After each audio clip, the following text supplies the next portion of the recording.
What's up, Cup fam? Today on Y7, we're gonna talk about the ab rollout, all right? We can do this move. We do this move in a lot of different pieces of equipment. Sometimes we do it on a TRX or a suspension trainer. Sometimes we do this on sliders, and sometimes we use the ab dolly. Ab dolly is probably the easiest to use conceptually. So what I'm going to talk to you about is really getting into ab engagement and staying out of your low back as we do this movement, okay? Ways to get out of it too if it is in your low back. So the setup here is, the first thing I'm gonna do is I'm gonna put my hands lightly on the sides of this ab dolly, all right? My abs are gonna be braced, so I'm going to squeeze. I'm gonna go from here down to here and press. Okay, I'm really squeezing my abdominals, pressing the bottom of my ribs down to my hips, okay, as I squeeze, all right, those muscles together, all right? Think about my belly button coming into my spine if I'm in this hollow body hold. If my back is on the ground, what I'm doing is I'm pressing my low back down. So it should look like from here, as if my low back was bowed out, I'm creating this space. Now I'm lifting my abs up, okay, bringing my ribs down to my hips, all right, and pushing my low back down. So that is the initial setup for this exercise.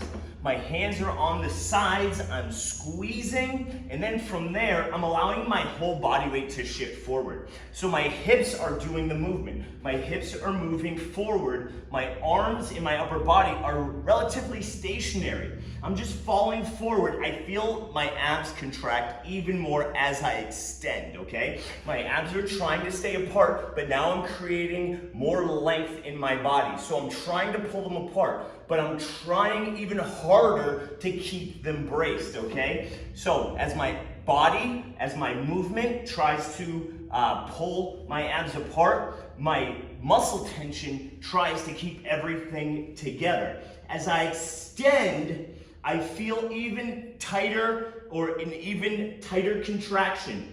Once I get to a point where it feels like I can't contract anymore, I'm going to lose the contraction, it's time to come back. Because if I go 1 inch away from my abdominals, I'm going to start to get in my low back. So when I come back, the key is to lift through the abs. So I extend out, out, out. I keep this tension, all right? I hold it out here. And then as I come back, I am driving my hips up in a way, okay? Pulling my ribs down to meet my hips as if I'm going to take my hands off the ab dolly. That's as much pressure as I'm putting on my abs. My abs are lifting my upper body up, okay? It's as if I'm pulling and I'm gliding off that ab dolly. My abs are doing that work. I'm not putting my arms to work here, pushing myself back or pulling myself back. I'm extending out with my abs braced, and then I'm allowing that tension, that contraction, to make my hands even lighter as I come off that ab dolly, okay? I'm gonna keep my hands on it because I usually have more than one rep, but it's as if, okay, I am lifting those hands, getting lighter on those hands because my abs are pulling me up, okay? What we do commonly is we turn this into a pullover. We'll extend here and then we'll use our arms to push us back, all right? That is wrong. That's going to get into your shoulders, upper chest.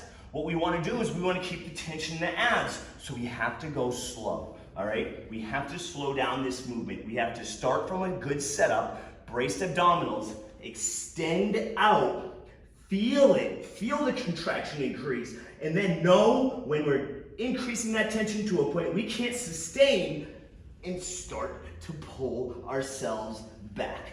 Nice and slow and controlled. If that becomes too much, what we can do is we can put our elbows on this ab dolly, okay? Same brace to the abs. I extend out and then I pull myself back in with that same tension through the abs, okay? So again, as we come out of this movement, it's as if our fingertips are gliding off the ab dolly. Our abs are lifting our hands off the ground, okay? Not pushing ourselves off the ground like the pullover. okay? So keep the tension in your abs, go slow, all right? Find that point of discomfort, but if you go to your low back, you've gone too far, all right? So when you're doing this exercise, ask yourself, where am I feeling this? Okay? Remember the why behind why you're doing this exercise, okay? It's a good one. Make sure you try it at home if you haven't been to a Cut 7 class.